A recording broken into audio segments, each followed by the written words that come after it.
Good morning, YouTube. Welcome back to my channel once again. So, this is going to be my first car vlog, and I'm very excited that I'm driving Jeep Compass Limited, which is 1.4 liter petrol DCT version. So, if you're planning to buy Compass or you have a money, say around 25 lakhs, and you're looking out for cars, so does it check all your boxes? So, that is we are going to find out on this video. So please watch it till the very end. So, I'm going to discuss all the important aspect of this car. So, let's go.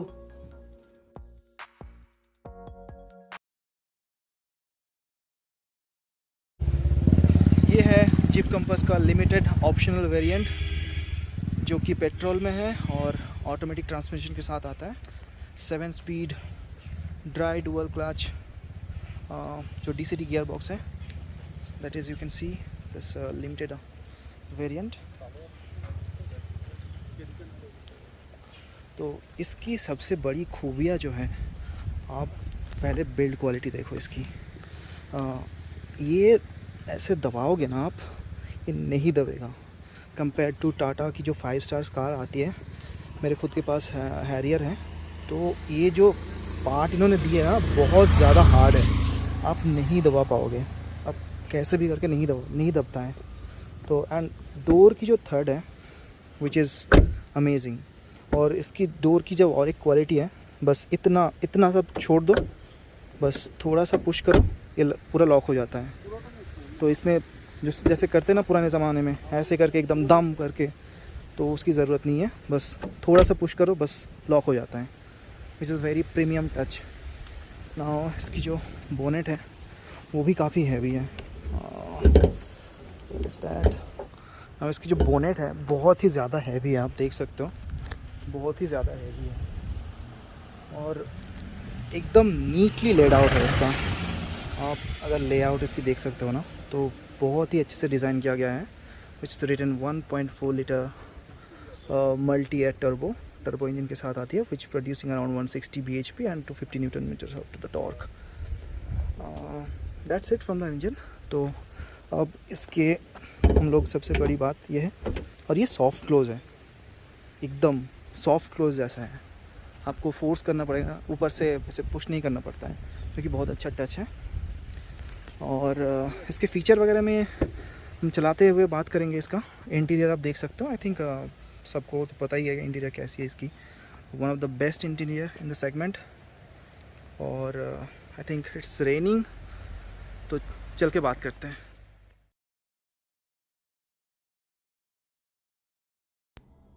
From last 3 days, I have been driving this Compass, and I have done a little more than 800 kilometers. So that includes highways, twisties. जैसे आप अभी देख रहे हो, बारिश में मैं चला रहा हूँ, तो हम लोग थोड़ा पहाड़ वहाड़ के साइड में भी घूम कर आ रहे हैं। छोटी जगह शहरों में भी चलाए, खड्डे गड्ढे सब में चला लिया मैंने। तो उसके बाद मैं जाके रिव्यू दे रहा हूँ। ऐसा नहीं कि 10-15 मिनट के लिए शोरूम से ले लिया टेस्ट ड्राइव के लिए और आपको रिव्यू दे रहा हूँ, ऐसा नहीं है। और इसमें हम गिज़्मो वाले फीचर और जो फैंसी फीचर आ रहे हैं उसके बारे में ज़्यादा बात नहीं करेंगे। कार चलाने में कैसी है, ड्राइविंग डायनामिक्स कैसी है, कंफर्ट, कॉन्फिडेंस, ये सारे कितना ऑफ़र कर रही है car. So that is the main topic of this video. तो सबसे पहले हम लोग इसके प्लेटफॉर्म के बारे में बात करेंगे। Platform plays a very crucial role जब जब भी हम बात करते हैं कि इसकी कार की हैंडलिंग, कार की डायनामिक्स, ड्राइविंग डिपार्टमेंट कैसी है, राइड क्वालिटी स्पेशली। तो जीप ने यहाँ पे यूज़ किया है FCA का LWB 4x4 कैपेबिलिटी प्लेटफॉर्म, जिस पे क्रॉसओवर्स और स्मॉल SUVs बनते हैं। And this platform has been shared with multiple companies like Dodge and Alfa Romeo. तो इस प्लेटफॉर्म के जो डायनामिक्स और स्पेशली जो डायमेंशंस जो हैं, that is very well sorted, and that is the main reason why we consider Compass as a driver oriented car. और इस प्लेटफॉर्म की जो रोबस्टनेस है, जो रगिडनेस है, that is properly built for Indian road, and this offers a indestructible ride quality. So the platform is par excellence, 10 on 10, no problem at all. The main USP of this car is the suspension. Now Jeep Compass comes with all the four independent suspension, all the four wheels. No other cars in this price segment has done this before. Tata Harrier is offering only front independent suspension, but Jeep is offering you all four independent suspension. तो ये इस बात को समझते क्या है ये। जैसे आप सीढ़ी चढ़ते हो, है ना, तो आप एक पैर को ऊपर रखते हो और दूसरा पैर नीचे रहता है। दैट मीन्स आपके जो लेग्स हैं वो इंडिपेंडेंटली काम कर रहे हैं। अगर आप सोचो, आप एक पैर आगे रखने से पीछे का दूसरा जो पैर है वो भी आगे आ रहा है, तो आपका जो बैलेंस होता है बॉडी का वो बिगड़ जाता। तो सिमिलरली सेम तरीके से ये काम करती है, that's why the car becomes very stable. और ये आता है फ्रीक्वेंसी सिलेक्टिव डैम्पिंग के साथ। अब एफ काम कैसे करते हैं उसके बारे में हम किसी और वीडियो में बात करेंगे, नहीं तो ये वीडियो बहुत ज़्यादा लेंदी हो जाएगा। आप ये समझो कि कार की एक वर्टिकल मूवमेंट भी होती है ना, क्योंकि इस सस्पेंशन के ऊपर सस्पेंडेड है। तो व्हील्स की जो वर्टिकल मूवमेंट्स है, और जब आप हाई स्पीड कैरी कर रहे होते हो over the bad patches of the road, तो ये जो एफ होता है उसका काम होता है ये जो कंट्रोल करना, जो अप एंड डाउन जो मोशन होता है सस्पेंशन का, तो उसको कंट्रोल कर लेती है। एंड दैट्स वाई जब आप all the independent suspension with F combine कर देते हो, तो you get a flat ride, no matter what kind of roads you are on, you just get a flat ride. और सस्पेंशन की जो tuning है that is on the firmer side, and ये तभी आप फील करते हो जब आप गड्ढों के ऊपर से जा रहे होते हैं, 10-15-20 के स्पीड्स पे जा रहे होते हैं। As soon as you just press the pedal, it just flats out all the bad spot, all the the bad patches of the road। And ये जो फर्मनेस होती है ये आपको basically rewards you when you are on the highway and you are doing triple digit, and अब जब आपको overtake करना होगा, तो जब आप लेन चेंज करते हो तो दैट बेसिकली इंश्योर्स कि आपकी कार स्टेबल रहे। कोई डायरेक्शन चेंज में कार के टॉपल हो जाने के चांसेस बहुत ही निगलेबल हो जाते हैं इस तरह के सेटअप में। और इस कार में जो राइड एंड हैंडलिंग की जो ट्रेड ऑफ इन्होंने करा है, तो दैट इज़ कमेंडेबल। कोई भी ऐसी कार नहीं है जिस पे आप दोनों बहुत ही ब्रिलियंटली डिज़ाइन किया हुआ रहता है। तो राइड एंड हैंडलिंग के मामले में इस कार को बीट करना बहुत ही मुश्किल हो जाता है। तो एज़ फॉर आप एग्जांपल को दे रहा हूँ, जैसे आप क्रेटा को देख लो, that is a software suspension, Seltos को देख लो on the stiffer suspension. And surprisingly overall ride quality in दोनों कार में अच्छी नहीं मिलती आपको। तो I am not comparing this cars with Compass, just आपको एक रेफरेंस के तौर पे बता रहा हूँ कि how well sorted this car is. But there is a car that comes close to its ride and handling, that is Tata Harrier. I have driven both the cars back to back, तो I'll bring a separate video on that। सो अभी तो फ़िलहाल compass की बात मैं करूँ तो ride and handling के बारे में अगर बात करते तो ये वेरी सॉर्टेड कार है। ख़राब रास्तों पे बैड क्या बोलते हैं उसको, रोड के जो जॉइंट्स होते हैं ना, जो एक्सपेंशन जॉइंट्स होते हैं, उसके ऊपर से आप चला दो, छोटे मोटे गड्ढे के ऊपर से चला दो, कुछ फील नहीं होता, you carry triple digit. But I advice you one thing कि इसको आप आदत मत डालो, क्योंकि आप ऐसे आदत डालोगे ना तो आपको आदत हो जाता है, फिर आप स्लो नहीं करते हो। गड्ढे जब भी आप देखते हो तो स्लो डाउन करा करो और अच्छे से प्यार से गाड़ी को ले जाया करो। It is very necessary for your health of your vehicle and your pocket as well. तो राइड एंड हैंडलिंग के मामले में the car is very well sorted. Brakes are very good, और इस पे ऑल 4 डिस्क आते हैं, दैट इज़ तो हर कार में आ रही है अभी आज के दिन में। और इस पे ऑल 4 ABS भी आ रहे हैं। तो I repeat, all 4 ABS with disc brakes. तो ब्रेक पेडल की जो फील है दैट इज़ हार्डर पेडल जिसको हम बोलते हैं, हार्ड पेडल जिसको हम बोलते हैं। तो इसमें फ़ायदा क्या होता है, स्पॉन्जी टाइप का पेडल नहीं है। उसमें क्या होता है, स्पॉन्जी में आप कभी कभी होता है ना बहुत तेज़ दब जाता है और पीछे का जो इंसान होता है आगे आ जाता है। इसमें आप अच्छी तरीके से ब्रेक को कंट्रोल कर सकते हो। जब भी आपको इमरजेंसी की ज़रूरत हो आप just press down, the car will stop. जब भी आपको ग्रेजुअली पुश करना होता है आप धीरे से प्यार से ब्रेक करो, गाड़ी रुक जाएगी। जितना ब्रेकिंग आपको चाहिए उतना मिल जाता है। तो brakes are very good. And one feature मुझे बहुत अच्छी लगी, तो पार्किंग ब्रेक आते हैं इसमें, इलेक्ट्रॉनिकली पार्किंग ब्रेक आते हैं। इमरजेंसी सिचुएशन में वो आप खींच दो, गाड़ी बिल्कुल स्ट्रेट लाइन पे रुकेगी। मुझे नहीं पता बाकी कार में भी ऐसा होता है कि नहीं, अगर ऐसा होता है तो आप मुझे बताना, क्योंकि वो मैंने खींच के देखा था अराउंड 70 की स्पीड में। और भाई साहब क्या ब्रेक थी भाई, मैंने उसको खींचा और गाड़ी एकदम स्ट्रेट लाइन पे जाके रुकी थी। तो which is very safety oriented point of view से देखा जाए तो that is very very very good thing. अगर बाकी कार में भी ऐसा होता है जिसके पास इलेक्ट्रॉनिक ब्रेकिंग है, आप कमेंट सेक्शन में मुझे प्लीज़ बताना इसके बारे में, क्योंकि आई डोंट नो बाकी कार्स में ऐसा होता है कि नहीं। अभी आप सोच रहे होंगे कि ये तो ऑटोमेटिक है, तो compare to the manual car how it is performing.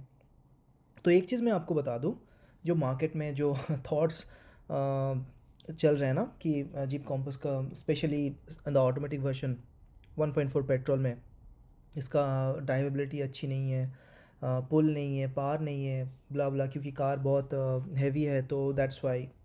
तो एक चीज़ आपको बता दूं, डीजल के साथ अगर कंपेयर कर रहे हो तो डीजल के जैसा ड्राइवेबिलिटी तो आपको मिलेगी नहीं पेट्रोल इंजन में। पर इसमें वो सारी चीज़ बिल्कुल नहीं है जो लोग बोलते हैं इसमें पुल नहीं है, पार नहीं है। और कोई कोई बोलते कि पहाड़ों में जैसे घाटों में आप ले जाओगे तो आपको मज़ा नहीं आएगा, वैसा बिल्कुल नहीं है। मैंने इसको चलाया है, अच्छी तरीके से चलाया है, और गियर बॉक्स में एज सच कुछ दिक्कत नहीं है। पर हाँ, DSG या फिर DCT जो हुंडई की तरफ से आती है और जो वोक्सवैगन की तरफ से DSG आते हैं, this is not as quick as DSG और DCT। पर एक नॉर्मल इंसान के लिए वो बिल्कुल मैटर नहीं करता है, आपको पता भी नहीं चलेगा कि गियर शिफ्ट कब हो रहा है इसमें। जनरली अगर आप कान एकदम खोल के बैठे रहोगे कि कब गियर शिफ्ट हो रहा है, वो चीज़ तो वो तो आप कोई भी कार में कमी निकाल लोगे आप। बस एक चीज़ आप ध्यान में रखो, जब भी आपको पावर की ज़रूरत होगी, कोई भी हाईवे पे या फिर छोटी जगह पे आपको निकलना है, कट मार के निकलना है, तो आपको पूरा दबाना पड़ेगा एक्सीलेटर। तो पूरा आप एक्सीलेटर जब भी दबाओगे तो the gear box will understand कि okay there is a urgency of power, power चाहिए मुझे, तो it will down shift and it will build the rev and it will start pulling. तो जैसे आप इस जगह में देख रहे हो, मैं काफ़ी स्पीड कंपेयर टू जो विद है, तो इसमें थोड़ा ज़्यादा स्पीड कैरी कर रहा हूँ, और मुझे कोई भी प्रॉब्लम नहीं हो रहा है इस कार को चलाने में। नो, सम ऑफ यू में से कि 0 to 100 का जो टाइमिंग है वो थोड़ा इसमें बढ़ जाता है, तो आप उसके ऊपर बेसिस करके कोई भी कार मत खरीदो। फर्स्ट आप ड्राइवेबिलिटी चेक करो, इन गियर कार कैसी ड्राइव कर रही है, मिड रेंज कैसा है, specially low and and mid range, क्योंकि मोस्ट ऑफ द रोड्स जो इंडियन रोड्स की कंडीशन है, आप उसी पावर बैंड में रहते हो, मिड रेंज के आसपास ही रहते हो। So as you see, I'm driving a little bit fast. I'm carrying a little more speed compared. See the width of this road, right? So I don't see any kind of problem from this gearbox. The point is, you need to understand how it works. So I get the gist how it works. So I don't have any problem. Whenever I need the power, I can get it from here. And I reiterate the fact, overtaking के time में, पहाड़ों में चढ़ने में, incline में आपको कोई भी दिक्कत, किसी भी तरह की दिक्कत नहीं होने वाली है, because I have done this many times in this car. Should you buy this 1.4 DCT version petrol? Definitely yes, because in long travel, automatic gearbox saves you a lot. It doesn't make you that much tired compared to the manual gearbox. One of the unique thing that I have felt in this compass is this groove in the steering wheel. तो इनके ये जो है बहुत ही grip करने में बहुत आसानी होता है। जैसे आप देख सकते हो, ऐसे करके मैं ग्रिप करूँगा, और अभी मैं टर्न्स एंड ट्विस्ट्स के दौरान ड्राइव कर रहा हूँ, तो मेरे को मैनूवर करना बहुत आसान होता है। Now again, the way the steering is calibrated, I have to admit the fact that I have to give the credit to the Jeep Compass again. तो स्लो स्पीड में क्या होता है, थोड़ा बहुत हेफ्ट है इसमें, ऐसा नहीं कि एकदम बटर स्मूथ। तो आई थिंक होना चाहिए ऐसे स्टीयरिंग में। और जब आप हाई स्पीड कर रहे होते हो ना, तो उसमें काफ़ी अच्छे से वे अप हो जाता है। जैसे आप देख सकते हो, अभी मैं थोड़ा ट्विस्टीज के अराउंड ड्राइव कर रहा हूँ, तो इसमें मुझे कॉर्नरिंग करने में और ग्रिप करने में बहुत ही ज़्यादा बेनिफिट मिल रहा है मुझे, और कॉन्फिडेंस बिल्डअप हो रहा है मेरा, कि मैं तेज़ पे जो जैसे मैं टर्न ले रहा हूँ ना, जैसे आप देख सकते हो, तो विच इज़ वेरी गुड। ये स्पेशली जो ग्रिप पार्ट है, तो आई थिंक इसने बहुत अच्छे से इसके जो जीप के जो इंजीनियर से ध्यान देकर इस चीज़ को बनाया। तो that's why we call Jeep is a driver oriented car. तो there is no doubt in that, and steering is very well calibrated, very precise, there is no flat spot as such in the steering wheel. So last 10 minutes, all the positives. So there has to be some drawbacks in this car, right? So ज़्यादा कुछ drawback इस car में है नहीं, to be honest. Drawback किसी के लिए maybe इसका बजट, क्योंकि this car cost you on the higher side. अगर बजट आपका प्रॉब्लम नहीं है तो just get this car. The second thing, space की कमी है। अगर आप 4 लोग हैं तो 4 लोग के लिए परफेक्ट कार है। अगर 5 लोग आप जाना चाहते हो, it is impossible for long rides. 4 लोग भी अगर 6 फुट के, मतलब सब लोग अगर 6 फुट के हैं तो थोड़ा मुश्किल हो सकता है। तो 3-4 लोग के लिए ही सही है। I can recommend for 3-4 people. और डोर पॉकेट्स जो है ना, वो छोटे छोटे, ज़्यादा बड़े नहीं हैं। आप 2 लीटर्स का बॉटल उसमें नहीं डाल सकते हो। 2 लीटर्स 1.5 लीटर्स का जो बॉटल्स आते हैं उसमें नहीं डाल सकते हो। एंड हाँ, being a stiff suspension, door noise और रैटलिंग नॉइज़ इसमें आएगी, तो you have to keep that in your mind. फिर बाद में जाके आप वो करोगे तो इसका कुछ सोल्यूशन होता नहीं है। जनरली आपको देखना पड़ेगा कि आवाज़ कहाँ से आ रही है। दैन डबल टेप होता है, टायर ड्रेसर होता है, वो रबर बिडिंग में आप दे के काम चला सकते हो। और paint quality is not that great. आपको शायद शॉकिंग लगे ये बात, क्योंकि टाटा का जो प्लांट है और जीप का जो प्लांट है, सेम प्लांट से बनते हैं। तो इसका नहीं कि जीप का प्रॉब्लम है, वो प्लांट का उतना क्वालिटी एश्योरेंस होते नहीं है सही तरीके से। सो पेंट क्वालिटी समटाइम्स इसमें आपको दिखेगा, डिफेक्ट दिखेगा। आपको मैं इसका टेल लैम्प का एक पार्ट दिखा रहा हूँ, तो have a look on that. आप ये वाला पार्ट देख लो, जैसे इसमें जो लाइनिंग है ना एकदम यूनिफॉर्म तरीके से बनी हुई है, पर आपको अगर दूसरे साइड में ले जाऊँ तो आप देख सकते हो कि टेल लैम्प का जो फिटमेंट है, ये देखो इसमें गैप है। तो आई डोंट नो कि ये प्रॉब्लम है कि क्या है क्या नहीं है, अब ये आप डिसाइड करोगे। जो मेरा ऑब्जर्वेशन है वही मैं बता रहा हूँ। फिट एंड फिनिश में बाहर में ये जगह मुझे एक दो जगह दिखी है, तो यू डिसाइड। तो मेरे लिए छोटी छोटी बातें मायने नहीं रखता है।